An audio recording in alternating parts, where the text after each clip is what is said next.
So welcome back, guys, to We Talk Boxing. And in this video, I'm going to be talking about one of the big fights which took place over the weekend between Lewis Crocker and Paddy Donovan. Now, for those that watched this fight, it was a massive difference from the first fight. And to be fair, I've got to eat a bit of humble pie here because I generally didn't see the fight going how it went. It was a much better and improved performance from Lewis Crocker. And that's probably more like Lewis Crocker performance. I still think there's a little bit more he could potentially add in there because he was a little bit cagey at times, but it was a better and much improved performance. And he is now the IBF champion, so congratulations to him. Hopefully he could go on and achieve and do a lot more in terms of the 147 division, maybe have bigger fights, bring it to Ireland, or maybe entice someone like a Conor Benn to Ireland and have that big fight, get a lot of money as well. So, yeah, congratulations to Lewis Crocker. Deep down, I like Lewis Crocker, so I wanted Lewis Crocker to win, but I just didn't see it after how dominating Paddy Donovan was in the first fight, and how destructive he was until obviously the fight got cancelled because of the disqualification. But yeah, much better and improved performance. Now, in terms of the scoring, I'm not going to sit here and say, well, yeah, the scorecards were right, because I didn't think it was right. Now, Lewis Crocker won. He knocked his man down twice. He deserved those two knockdowns. He was the bigger puncher in the fight. And at times, not all the time, he was the aggressor. But the better boxing ability, the skill, came from Paddy Donovan. And for me, Paddy Donovan done very well to stay in the fight and to come back within a shot of winning the fight from being knocked down twice. And the second knockdown was heavy. A lot heavier than the first one, so he done well, but just didn't do enough. But the scorecards were a bit dubious because one of the cards was 115, 111 in favour of Lewis Crocker. I don't know how that judge saw that wide. But the other scorecards, I think it was maybe 114, 112, Paddy Donovan, I think. So that was about right.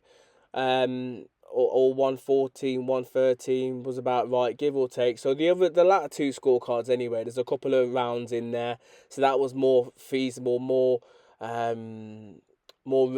think more relevant to the fight rather than a wide scorecard. But it's subjective and it depends on what the judges prefer, really. But as I said, Donovan was down anyway twice in the fight, so third and fifth. Second knockdown was a lot harder.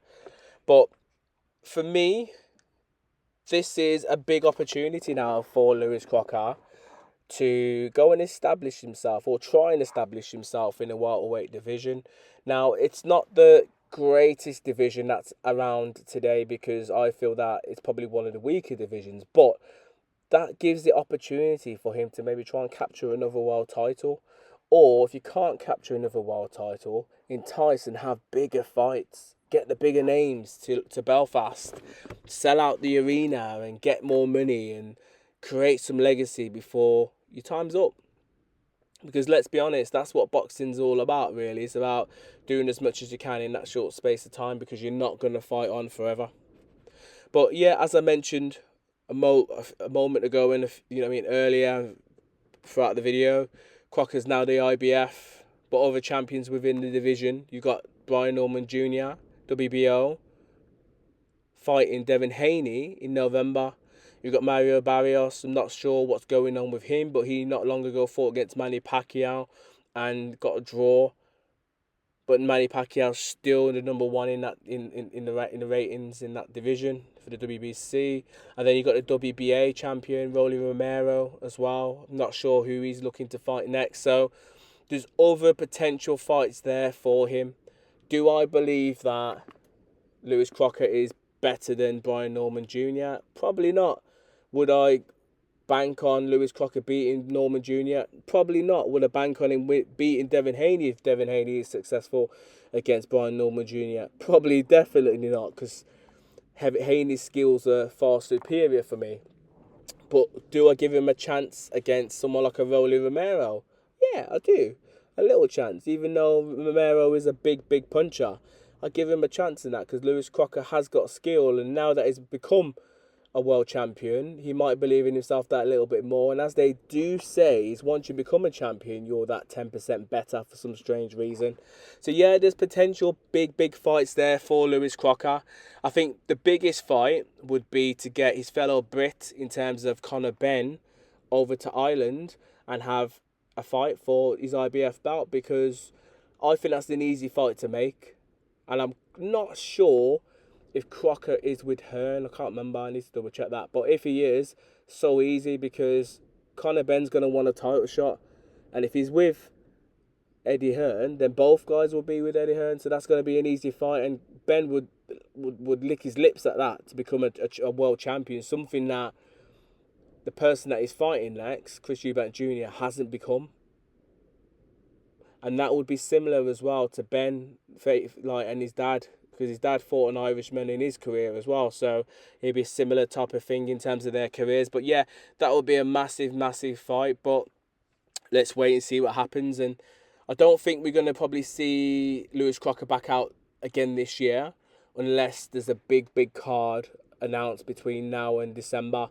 That's the only way I reckon I'll see him out. And if it is, and depending on who he could get in the ring, will determine whether or not he fights again. But if not, it'll probably be early next year. But in terms of Paddy Donovan, where I believe he should probably go next in terms of his career, well, he's still a young man.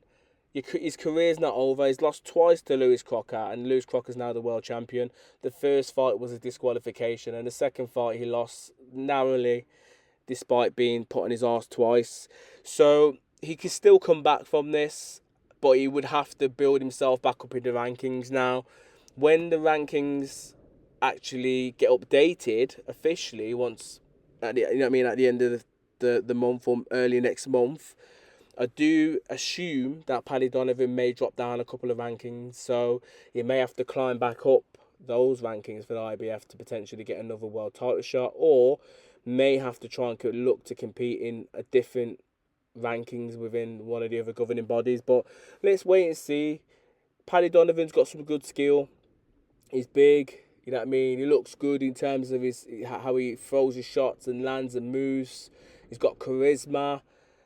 So he's got something to offer. I'm not going to dismiss him. And the welterweight scene's not what it once was. So there is a potential there for him if he knuckles down, works hard, and maybe tries to correct the stuff that he does wrong and always look to progress, basically.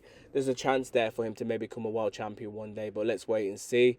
Now, before I finish this video, I am talking about Lewis Crocker and Paddy Donovan in the welterweight division. Now, I don't feel right ending this video without talking about Ricky Hatton, because obviously we know Ricky Hatton has died, shockingly, and this was his division. And he was a world champion in this division. And yeah, I just think that for what Ricky Hatton's done for British boxing for all those years, he deserves obviously some respect, and he will get that as well. And I'm from my point of view, obviously still feeling sad about the whole thing, but yeah, it's one of them. Shit happens in boxing, to be fair. Shit happens in life and sport. But I think you just got to enjoy every day as it is, because you don't know when your last day may be. But obviously, Ricky Hatton, rest in peace. And yeah, you are one of my legends, and you are one of the fighters that obviously made me get into boxing. So yeah, thank you. That's all I would like to say. But as always, guys, please like and subscribe. Please share if you can. Bless.